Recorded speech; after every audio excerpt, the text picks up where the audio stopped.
नमस्कार विद्यार्थियों। हमने अपने पूर्व व्याख्यान में हिंदी साहित्य के इतिहास पर हम बात कर रहे थे और जिसके अंतर्गत हम भक्ति आंदोलन में संत काव्य परंपरा पर हमने विस्तृत चर्चा की।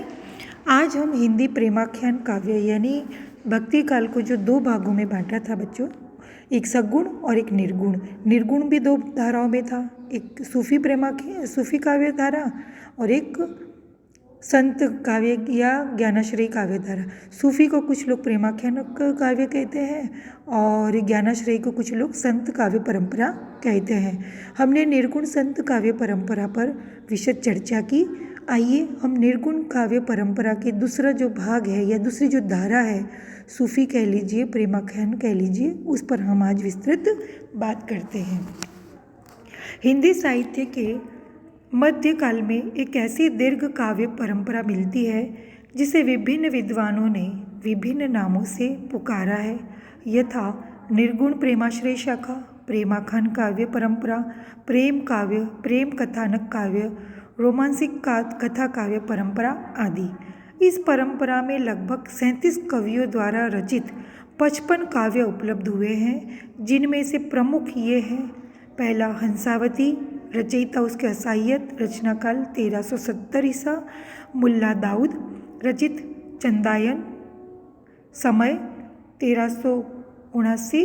दामोदर रचित लखम सेन पद्मावती कथा, समय 1459 ईसा। ईश्वरदास रचित सत्यवती कथा, समय 1501 ईसा। गणपति रचित माधवानल कामकंदला 1527 ईसा। जयसीकृत पद्मावत 1520 ईसा। मंजनकृत मधुमालती, समय 1545 ईसा। उस्मानकृत चित्रावली, समय 1615 ईसा। पुहकर रचित रस रतन, समय 1618 ईसा। दुखहरण दास रचित पोपावती, समय 1669 ईसा।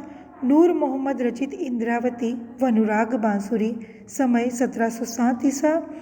बोधा रचित माधवानल कामकंदला, समय 1752 ईसा। चतुर्भुज दास रचित मधुमालती, समय 1780 ईसा। सेवाराम रचित नल दमयंती चरित्र, समय 1796 ईसा। मृगेंद्र रचित प्रेम पयोनिधि, समय 1855 ईसा। इस काव्य परंपरा के संबंध में विद्वानों में अनेक भ्रांतियाँ प्रचलित हैं, जिनका निराकरण अन्यत्र किया जा चुका है। यहाँ प्रस्तुत काव्य परंपरा की प्रमुख विशेषताओं और सामान्य प्रवृत्तियों का विवेचन हम विभिन्न शीर्षकों के द्वारा करेंगे।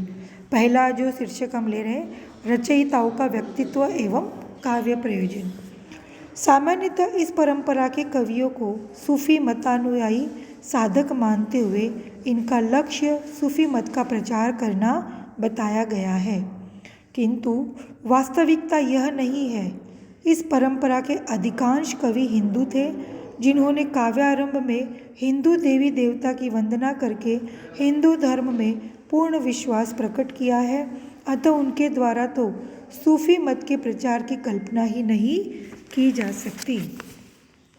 मुस्लिम कवियों ने भी अपना उद्देश्य स्पष्ट शब्दों में घोषित किया है, जिससे ज्ञात होता है कि इन्होंने श्रृंगार रस के चित्रण द्वारा पाठकों का मनोरंजन करने एवं अपने नाम की प्रसिद्धि के लिए ही प्रेम कथाओं की रचना की थी। हाँ, अपनी बहुज्ञता प्रदर्शन के लिए वेदांत, दर्शन, योग मार्ग, इस्लाम, नीतिशास्त्र, काम शास्त्र, काव्य शास्त्र, संगीत शास्त्र, ज्योतिष शास्त्र एवं भूगोल की सामान्य बातों का भी समन्वय उन्होंने कर दिया, जो कि इस युग के अन्य कवियों केशव बिहारी आदि की प्रमुख प्रवृत्ति रही है। जायसी जैसे एक दो साधकों को छोड़कर शेष कवि साधारण गृहस्थ थे, जिन्होंने लौकिक अनुभूतियों से प्रेरित होकर काव्य रचना की। शेख निसार और कवि नसीर ने पुत्र पत्नी के देहांत शोक को भी काव्य रचना में प्रवृत्ति का निमित्त माना है। उस्मान आलम जान, नूर मोहम्मद, शेख नबी आदि ने अपनी रचनाओं को सर्वगुण संपन्न बताते हुए उन्हें तरुणों के हृदय में काम बढ़ाने वाली एवं रसिक भोग विलासियों की तृप्ति देने वाली घोषित किया है। चित्रावली के रचयिता को तो अपनी रचना पर इतना गर्व था कि उन्होंने अन्य कवियों को इससे बढ़कर काव्य रचना करने के लिए चुनौती दी है। इसी प्रकार अनेक हिंदू कवियों ने भी अपना उद्देश्य एक ऐसी अद्भुत कथा लिखना बताया है जिससे विद्वानों की तो बात की ही क्या, मूर्खों तक को मोहित किया जा सके। साथ ही उन्होंने अपनी रचनाओं को काम एवं विलास की पूर्ति में योग देने वाली माना है। अस्तु इन कवियों को चाहे वे मुसलमान हो या हिंदू, कोई पहुँचे हुए फकीर या अलौकिक अनुभूतियों से विह्वल रहस्यवादी साधक समझना वैसी ही भूल है जैसी विद्यापति, केशव बिहारी या पद्माकर को थोड़ी सी धर्म दर्शक उक्तियों के आधार पर भक्त कवि समझ लेना है। हाँ, जायसी जैसे एक दो कवि अवश्य उसके अपवाद हैं। यहाँ यह भी उल्लेखनीय है कि इस प्रकार के बहुसंख्यक कवियों को न तो कोई राज्याश्रय प्राप्त था और न ही वे किसी धर्म संप्रदाय के आश्रित थे। ऐसी स्थिति में उनके काव्य का संबंध सर्वसाधारण जनता एवं लोकाश्रय से ही था। जनता के भी अनेक वर्ग थे। कुछ तरुण युवक थे जो सौंदर्य और प्रेम की चर्चा सुनना चाहते थे, तो दूसरी ओर वे प्रौढ़ व्यक्ति थे जो मनोरंजन के साथ साथ नीति शास्त्र का भी ज्ञान प्राप्त करना चाहते थे। एवं अन्य वर्ण वृद्धों का था जिसकी रुचि धार्मिक तत्वों में अधिक थी।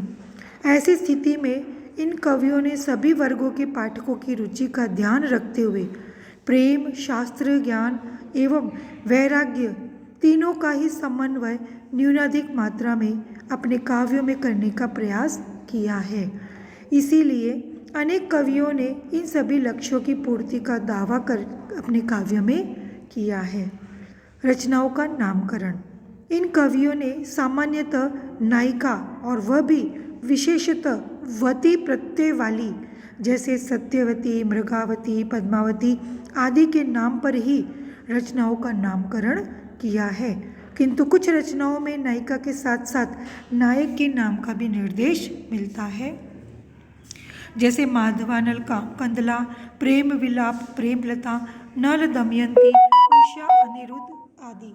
कहीं कहीं नायक नायिका के नाम के अतिरिक्त काव्य रूप सूचक कथा संज्ञा का भी प्रयोग मिलता है, यथा लखन सेन पद्मावती कथा, कथा रत्नावली, कथा कामलता, उषा की कथा आदि। अपवाद स्वरूप एक आध रचनाएं ऐसी भी मिलती है जिनमें नायक नायिका के स्थान पर किसी अन्य आधार पर नामकरण किया गया है, जैसे अनुराग बांसुरी, प्रेम चिंगारी, प्रेम दर्पण आदि। फिर भी अधिकांश रचनाओं में संस्कृत एवं प्राकृत की परंपरा के अनुसार नायिका के ही नाम को प्रमुखता दी गई है। अतः इसी को हिंदी कथा काव्य की प्रमुख प्रवृत्ति के रूप में स्वीकार किया जाना चाहिए। अगला जो विषय बिंदु हम लेंगे वो कथा वस्तु के विभिन्न स्रोत, कि कौन कौन सी उन्होंने कथा वस्तु को अपना कथानक बनाया। उद्गम स्रोत की दृष्टि से इस परंपरा के हिंदी काव्यों को 3 वर्गों में विभाजित किया जा सकता है। महाभारत, हरिवंश पुराण आदि पौराणिक वृत्त पर आधारित। दूसरा ऐतिहासिक या अर्ध ऐतिहासिक वृत्त पर आधारित। तीसरा कल्पना प्रसूत। प्रथम वर्ग में मुख्यतः नल दमयंती एवं उषा अनिरुद्ध संबंधी कथाएं आती है। यहाँ यह उल्लेखनीय है कि इन दोनों कथाओं पर ही 10-12 कवियों ने अपने अपने काव्यों की रचना की है, जिससे इनकी लोकप्रियता का अनुमान किया जा सकता है। ऐतिहासिक वृत्तों को लेकर चलने वाले काव्य में लखन सेन पद्मावती दामोदर, पद्मावती जायसी, चिताई वार्ता नारायण दास आदि उल्लेखनीय है, किंतु इनमें ऐतिहासिकता का निर्वाह बहुत कम हुआ है। इनके पात्रों में मुख्यतः नायक ही पात्र ऐतिहासिक है, शेष प्राय काल्पनिक है। तीसरे वर्ग की रचनाएं कल्पना प्रसूत है, पर यह आवश्यक नहीं है कि उनकी कल्पना हिंदी कवियों द्वारा ही हुई हो। अनेक कथाओं की कल्पना पूर्ववर्ती कवियों द्वारा हो चुकी थी, जिनका उपयोग परवर्ती कवियों ने किया है उदाहरण के लिए माधवानल कामकंदला मौलिक काव्य है, किंतु इसी के कथानक को किंचित परिवर्तन के साथ 7-8 कवियों ने अपनाया है तथा यह हिंदी के अतिरिक्त अन्य भाषाओं जैसे गुजराती में भी मिलता है। फिर भी 18वीं व 19वीं शती के 2-3 काव्यों यूसुफ जुलेखा, लैला मजनू, प्रेम दर्पण को छोड़कर सामान्यतः यह कहा जा सकता है कि इन कथाओं का उद्गम स्रोत भारतीय पुराणों, ऐतिहासिक इतिवृत्तों एवं प्राचीन भारतीय कथाओं में ही निहित है। यदि हम केवल उषा अनिरुद्ध, नल दमयंती और माधवानल कामकंदला की कथाओं पर ही लिखित सारे हिंदी काव्यों को सम्मिलित कर लें तो उनकी संख्या 20 तक पहुंच जाती है। अतः इन्हें परंपरा की सर्वाधिक लोकप्रिय एवं प्रतिनिधि कथा वस्तु के रूप में ही लिया जा सकता है। हमारा अगला पड़ाव बिंदु है कथानक रूढ़ियाँ। कौन से कथानक रूढ़ियों को कवि ने अपने काव्य में प्रश्रय स्थान दिया? इन सभी प्रकार के काव्यों में चाहे उनका इतिवृत्त इतिहास पुराण पर आधारित हो या कल्पना पर, कुछ घटनाएं ऐसी मिलती है जो विभिन्न काव्यों में बार बार आवृत हुई है तथा जिन्हें कथानक रूढ़ि मोटिव की संज्ञा दी गई है। इन काव्यों में कथानक रूढ़ियों का प्रयोग बहुत अधिक हुआ है, जो इस प्रकार है।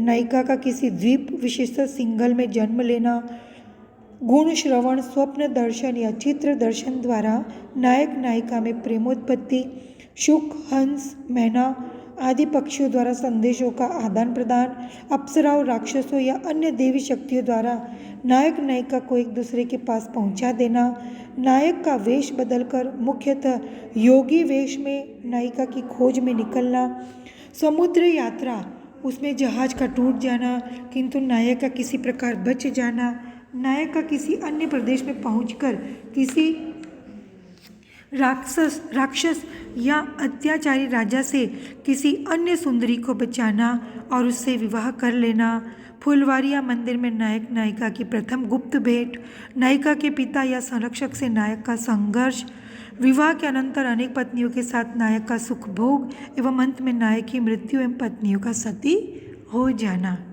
जैसा कि अन्यत्र कहा जा चुका है, इन रूढ़ियों का मूल स्रोत पूर्ववर्ती भारतीय साहित्य ही है। महाभारत के नलोपाख्यान, हरिवंश पुराण के उषा अनिरुद्ध प्रसंग, गुणाढ्य की वृहत कथा, संस्कृत कवियों के गद्य काव्य, प्राकृत के कथा साहित्य एवं अपभ्रंश के चरित्र काव्यों में भी ये रूढ़ियाँ बारंबार प्रयुक्त हुई है।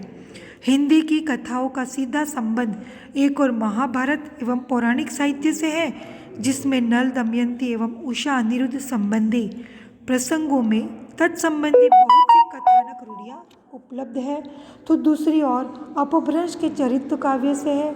अपभ्रंश के अनेक चरित्र काव्यों में कथानक का पूरा ढांचा लगभग वही है जो हिंदी कथा काव्यों में प्रयुक्त हुआ है।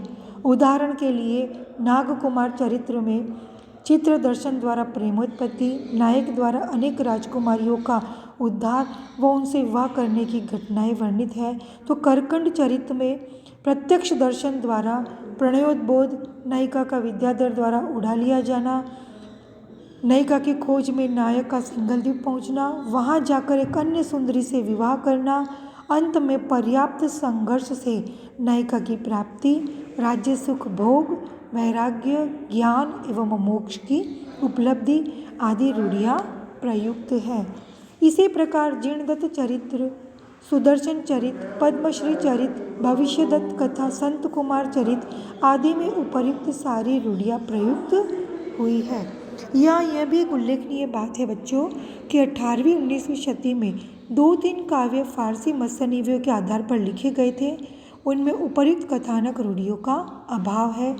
जैसा कि अन्यत्र हमने स्पष्ट किया है कि फारसी मसनीवियों में प्रेम की उत्पत्ति एकाएक प्रत्यक्ष दर्शन या चित्र दर्शन से न दिखाकर धीरे धीरे बाल्यकाल के साहचर्य से दिखाई जाती है तथा नायिका का विवाह उसके प्रेमी से होकर उसकी इच्छा के विपरीत प्रतिनायक से हो सकता है।